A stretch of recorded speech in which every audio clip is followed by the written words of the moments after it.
try and bridge to the keynote, the first keynote, and let me try and bridge also to the third panel that we had.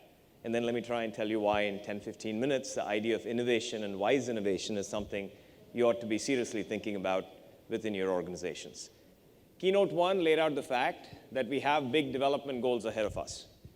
There is no development without innovation. But innovation can be pretty dangerous. Innovation can be pretty hard to do. So I want to suggest to you a framework for managing innovation the right way. Panel number 3 made a very good point that training and learning and all that is all well and good. But frankly, without a process change and without governance change, it might just be a waste of time for your employees. You know, a nice check mark, you send them off to SPJIMR to attend something or the other. What happened after that? And so what I'd like to do today is actually present a framework to you around innovation that I think can form the basis of a good training approach, but can also form the basis of a good process and governance implementation approach post-training. So that's essentially what I'll try and do. So think in your mind about a group of key innovators. Perhaps there are 20, 30, 40 innovation champions you have within your organization that you're counting on to make the changes that are required within your organization.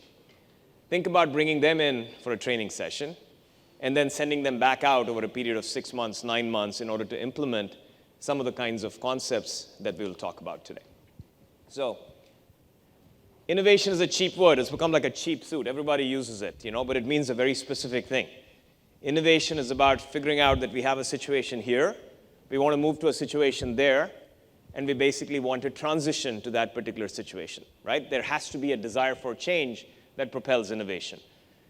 Another aspect of innovation, because it gets tossed around very, very cheaply, as I might say, is that it has to be something fundamentally new.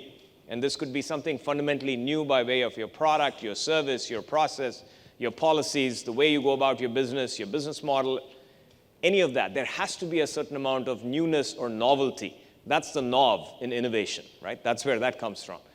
The second part of innovation is that it has to do something useful. And ideally, an innovative solution is something that is newer and more useful than the things that have come before it. But there is a danger with innovation, and novelty in particular, and that's the reason you basically move to, you move to something called wise innovation, right? So what is wise innovation? So I'm going to talk a little bit about wise innovation, but let's first take a look at what typically is an innovation model. So if you had an innovation model that you were implementing within your organization, something that you trained your people on, something that they were able to take back as a process implementation and a governance implementation. By the way, the reason I talk about these in this fashion is prior to becoming dean at SPJIMR, my last 30 years were that as a management consulting partner and as a CEO of multiple companies. So to me, learning is of no value unless it gets implemented.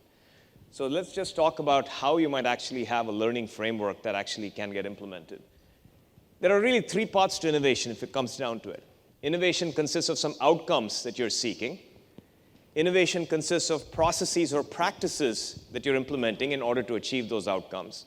And all of innovation is guided by a set of mindsets or orientation that you bring to the game. Because the wrong mindset with the right process is probably not going to result in the right outcome. So very simple. There really are just 3 big buckets that you can take all of innovation and slap it into. Now, what is wise innovation, right? I'm not just going to propose innovation for the sake of innovation. I'm going to say there is a good kind of innovation you should shoot for. And wise innovation is basically intentional innovation that meets 2 criteria. One, it's done for the right reason. I think we're in a world now with ESG, with the triple bottom line, with the idea of sustainable development and a sustainable society where we need to be looking to do innovation for the right reason and the right outcomes. And there is a right way to do innovation and there's a wrong way to do innovation in my black and white view of the world. So wise innovation is really about doing innovation right. And so, again, what you're really looking at, outcomes for the right reason, and processes and mindsets done the right way. Okay, that's essentially what we'll look for. I have 3 more slides. I'll just walk you through sort of the elements of each, and perhaps you can reflect on how this can form the basis of a training session for you folks that can then go back and be implemented. So, the 3 boxes, right? On the innovation side, what would a training session and a process and a governance issue look like? Basically, within your organization, you're creating solutions to achieve a certain amount of impact, right? That's the outcome that you're seeking. Solutions have a different amount of utility from low to high. Solutions have the ability to be new from low to high. Looking at your portfolio of innovation. So if you had a training group come in of 30, 40 innovation champions, probably the first thing we'll put them through is mapping out what your innovation portfolio looks like. Where on that map are you currently in terms of the utility and the novelty of the solutions you have? And why is that important? Because the more novel your solutions, the likelihood is that your impact can very well be unintended. Sometimes the more novel solution can have wonderfully intended impacts, but more often than not, if you look at novelty of innovation, whether it's Oppenheimer and the atom bomb, or whether it's ChatGPT, and I'm not talking about using it in HR, I'm talking about ChatGPT and how it could potentially, destroy the modern world as we know it, unless it is corralled in the right fashion. Novelty has risks. So understanding the intended and unintended consequences of new things you're doing. New policies carry risk with them. So the more novel you are, the more time you need to spend on thinking through what the unintended consequences of something might be. This whole notion of can you basically pursue profit and prosperity, people and planet at the same time? Can the triple bottom line actually be attained? And innovation by innovation, you will find tensions in there. Somebody needs to grapple with it. They just don't go away. So the workshop and then the process and governance deals with the fact that these are the kinds of tensions that you actually find when you look at the impact that new kinds of solutions create.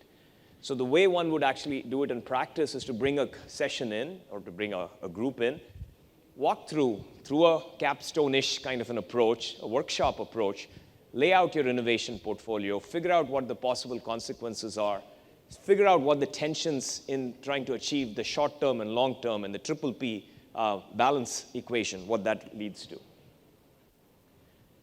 Now, this would be the crux of the processes or practices. What do people need to know? And it is not new technologies. In my opinion, you can skill yourself on AI and ML and leadership and so forth at many, many places. The key is there a systemic approach towards putting things together that propels the innovation process? And some of these are terms you've seen for sure, right? Design thinking is one that you're probably looking at. But these things done in isolation, in my opinion, are actually quite dangerous, because each of these, while well-intentioned and good, has a great number of positives, but also has flaws that can only be addressed by bringing in other complementary pieces. So doing design thinking in isolation, because it's a trendy thing, absolutely it gets you solutions with a human purpose, but most design thinking projects fail. 80% of design thinking projects fail because they do not take into account the systemic implications of implementation. They do not take into account that just because you can satisfy one human being's or one target's needs really, really well, that is going to work. Because for something to work requires 7, 8, 9 other affected parties and constituents to actually see benefits as well. What delivers that? Systems thinking does that. And very few companies actually implement systems thinking, where you sit back, look at the causal loop diagrams, you look to see what the impact of these wonderfully intentioned solutions might be. And so there are multiple aspects to putting an innovation process together that your innovation champions should be aware of, that need to go back into process and governance. Responsible innovation, in fact, is all about governance. Not even worth doing it unless your senior management is committed to changing the way they do their quarterly business review process, as an example. Where within the monthly cadence of management and the quarterly cadence of management, all the way to the board, are there opportunities to discuss whether your innovation portfolio is good, whether your innovation practices are wise, and so forth. So this would be the kind of an integrated pluralist approach that I believe an innovation system should contain, that I think is worth your while as CHROs to figure out how do you basically get your innovation champions trained in this, and how do you potentially get buy-in from your leaders, because none of this will actually work in practice unless there is the right kind of support. Now, all that is good, but mindsets are what drives it. The entrepreneurial mindset is one you have to cultivate in your organization. It doesn't matter that you're not currently entrepreneurs yourself, or the company is maybe mature, but that entrepreneurial mindset is like testosterone that basically drives innovation. There is no speed, there is no innovation without this kind of testosterone. But we also know that too much testosterone can cause cancer, right? So the testosterone needs to be somewhat balanced here. And that's where the wisdom mindset that we at SPJIMR have been actually promoting a lot and thinking about for about 40 years balances that entrepreneurial mindset. This might take let's run like hell to get to the goal. This one talks about taking pause and being mindful about the reasons why we're doing it. An entrepreneurial mindset might be very selfishly driven, and that's perfectly fine. We need that. But a wisdom mindset looks at a broader benefit to society and a broader compassionate view of the world. And these are in tension with each other, and you'll see that word a lot, tension. These are in tension with each other. This is a paradox, and that's the reason most recent research shows that the most successful, most important mindset in corporations really ought to be what's called the paradoxical mindset. A paradoxical mindset basically denotes a person who looks at living in a world where these two realities are absolutely the opposite of each other. But instead of freaking out, instead of getting all psyched out about it, embraces it and says, I'm excited and energized by the fact that I have to somehow make these two things match and they're the exact opposite of each other. And we see that in life all the time. Do more, but with less resources, right? That would be a paradox. So the whole idea is that our entire lives are ruled by paradoxes. We can run away from it, or we can learn how to embrace it. So learning the paradoxical mindset, in addition to trying to develop these two mindsets, is, I think, an exercise well worth it for CHROs to basically undertake. Now with that, 10 minutes, didn't promise you I'd get you to lunch.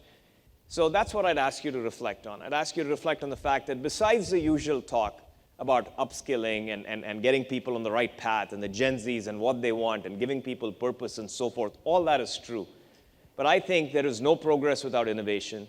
And innovation, frankly, can be a dangerous, hard-to-corral tiger. It's like riding a tiger without a certain level of wisdom that comes on it. And that wisdom, innovation, or wise innovation is that three-part framework that I'd suggest to you is a good way of sort of structuring your training, but also one that lends itself well to implementation, which is really, I think, what we all seek. All right? Thank you very much, guys. Let's enjoy lunch.